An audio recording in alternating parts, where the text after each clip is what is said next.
A missing plane from 1955 landed after 37 years. Here's what happened. Life is full of mysteries, many of which are unsolved. And then some baffling mysteries seem to defy the laws of physics, space, and time. Mysteries like Area 51, the Bermuda Triangle, the Great Sphinx of Giza, and the Stonehenge are only to name a few.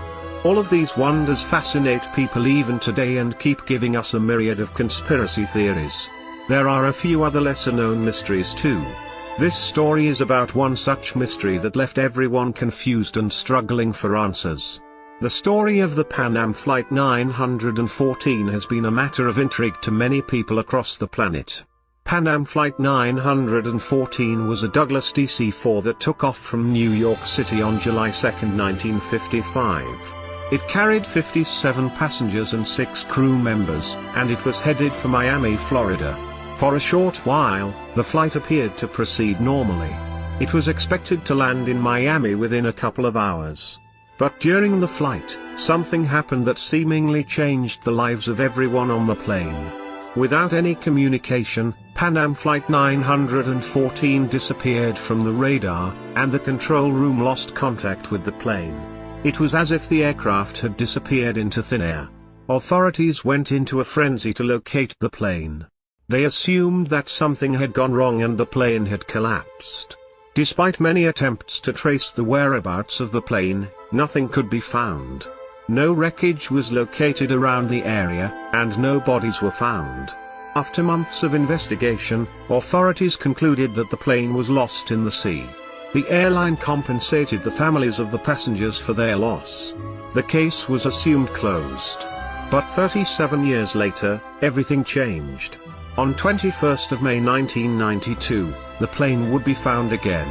A mysterious aircraft suddenly started showing up on the radar at Caracas, Venezuela. An air traffic controller then received a contact signal from the mystery plane. The pilot was voicing his concerns to the tower, shouting, "Where are we?" He continued, "We are Pan Am Airways Flight 914 from New York to Miami with a crew of 6 and 57 passengers." This unbelievable communication stunned the controllers at Caracas. Trying to maintain some control over the situation, the controller began to ask questions to the pilot. He asked if the pilot had experienced any trouble during their flight. Having flown in the opposite direction from New York, the flight was off course by some 1800 km. "Are you Mayday?" asked the controller. But there was no response. After a while, the pilot communicated again. He said that they were scheduled to land in Miami on July 2, 1955, at 9:55 a.m. Then, he started saying that something wasn't right with the view in front of him. The controller broke the news to the pilot as calmly as he could. "This is Caracas International Airport. The date is May 21, 1992. The pilot thought it was some kind of a joke but began breathing rapidly. The controller asked the pilot to remain calm. As the plane prepared to land, the ground handlers could now clearly see the plane. They couldn't believe what they saw. The aircraft was an outdated model.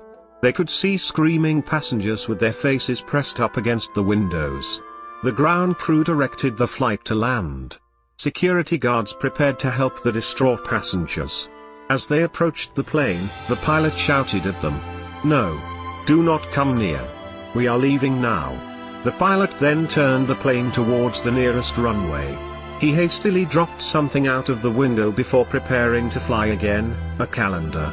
He took off, leaving a stunned crew behind.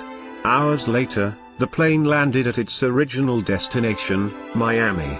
The calendar and the tower tapes were reportedly seized by the authorities and were never made public.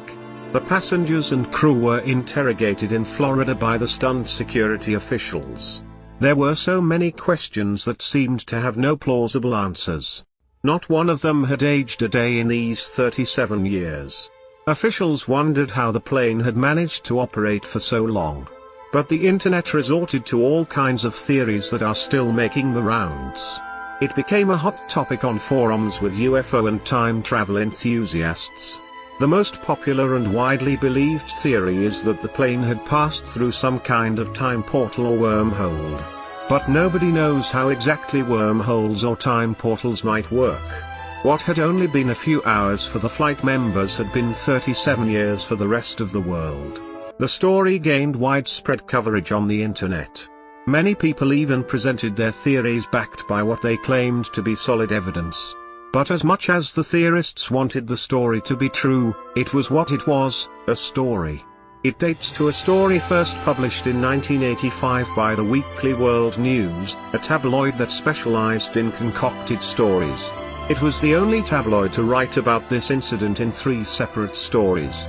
All the stories had a few inconsistencies in terms of the dates and time. The air traffic controller was identified in 2 different photographs. There will always be people who believe otherwise, and they still insist that there is some substance behind the whole thing, which has been kept hidden from us. But as tantalizing as it may sound to many of us, the story just seems to be an elaborate fabrication.